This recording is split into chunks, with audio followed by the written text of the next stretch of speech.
ചോറ്, അവിയല്, പൊരിയല്, തീയല്, സാമ്പാർ, ബിരിയാണി എല്ലാം ഉണ്ടേ. എല്ലാം ഉണ്ട്. വിശന്നിരിക്കുമ്പോഴാണ്. എന്നാ എല്ലാം ഒരേ പ്ലേറ്റ് പോരട്ടെ. ഹലോ ഹലോ, എന്താ ചേട്ടന്റെ പേര്? എന്റെ പേര് ഇശലം ബാബു.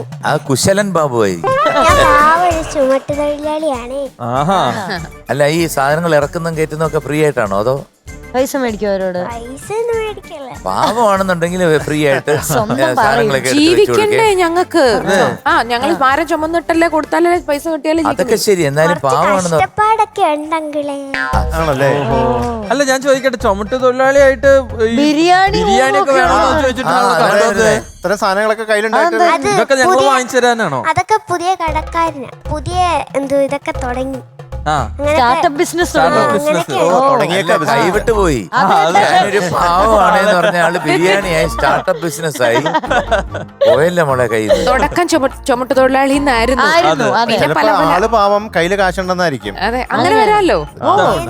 കഷ്ടമായത് എന്തെങ്കിലും ഒപ്പിച്ചോണ്ട് വന്നാ അപ്പൊ അത് തകർക്കും. ഞങ്ങൾ ഇവിടെ ഇരിക്കുന്നത് എന്തിനാ? ഇത് ശിവശങ്കറിന്റെ വേറൊരു പെങ്ങളാണെന്നൊരു സംശയം. കാരണം സ്ക്രിപ്റ്റ് ആണല്ല.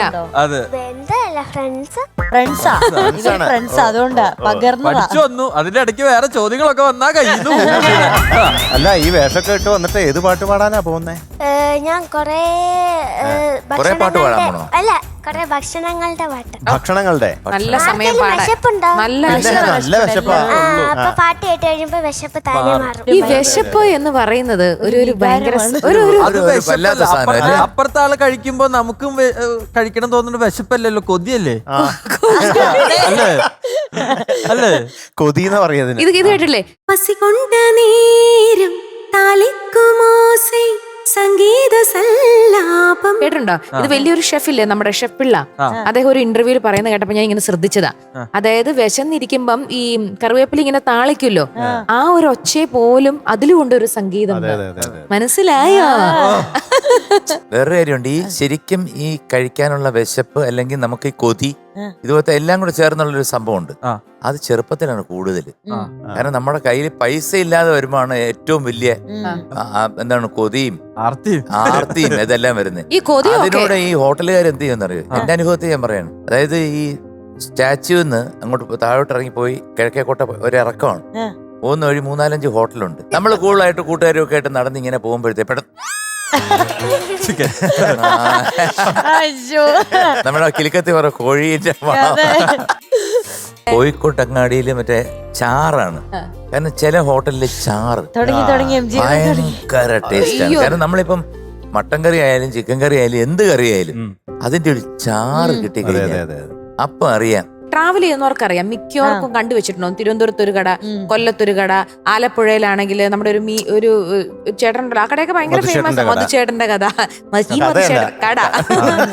അങ്ങനെ ഒരുപാട് കടകളുണ്ട്. പക്ഷെ നമ്മൾ പറയുന്നത് ഈ ഒരു രുചിക്കൂട്ടിന്റെ സംഭവമാണ്. അതായത് ഇപ്പൊ പട്ടര് കൂട്ടി അരച്ചൊരു ചട്ടണി, ആ ഒരു ചെറിയ ദോശയും ആ ചട്ടണി ഉണ്ടെങ്കിൽ എങ്ങനെ ഇരിക്കും? നമ്മുടെ തട്ട് ദോശയുടെയും വേറൊരു കാര്യം, നമ്മുടെ നാട് പുറത്തുള്ള ആൾക്കാർ പെട്ടെന്ന് പറയുമ്പോ ഓ കേരള നല്ല ഫുഡ് ഉണ്ടല്ലേ. കാരണം അപ്പം, ദോശ, പുട്ട്, മീൻ്റെ ആണ് പല വിഭവങ്ങള് നമ്മൾ അത്ര ആസ്വദിച്ച് കഴിക്കുന്നത്. നമുക്കറിയില്ലടാ നമ്മുടെ ഒരു വാല്യൂ.